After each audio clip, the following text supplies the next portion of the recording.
The final glimpse of journalist Jamal Khashoggi as he unknowingly heads to his death.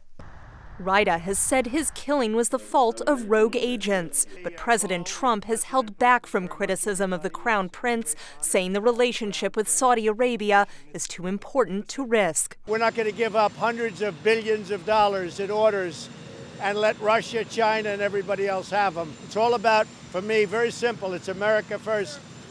Saudi Arabia, if we broke with them, I think your oil prices would go through the roof. The U.S. Senate passed a resolution in December condemning Saudi Arabia for the murder of Khashoggi.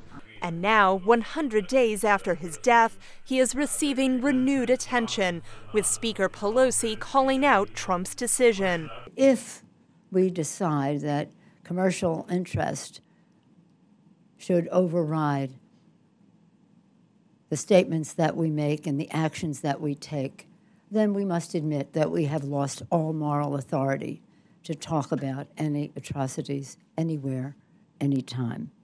2018 was a deadly year for journalists, including 5 shot and killed in Maryland. The U.S. sets the example for treatment of journalists worldwide, said that state's senator. The absence of a strong voice and freedom of the press in the White House puts in danger journalists around the world.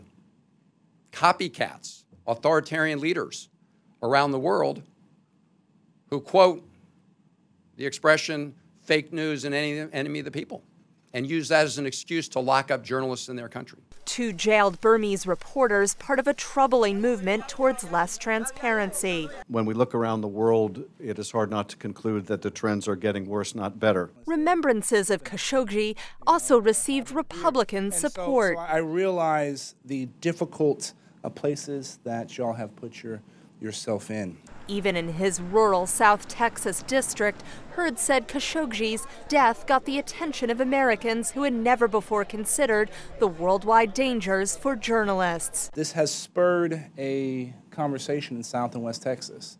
Most people in South and West Texas have a hard time saying his name. A lot of people have come up to me and say, why is this important? It is causing a lot of people to remember why our press is so important. An awareness lawmakers said would be part of Khashoggi's lasting legacy. Katherine Gypson, VOA News, Capitol Hill.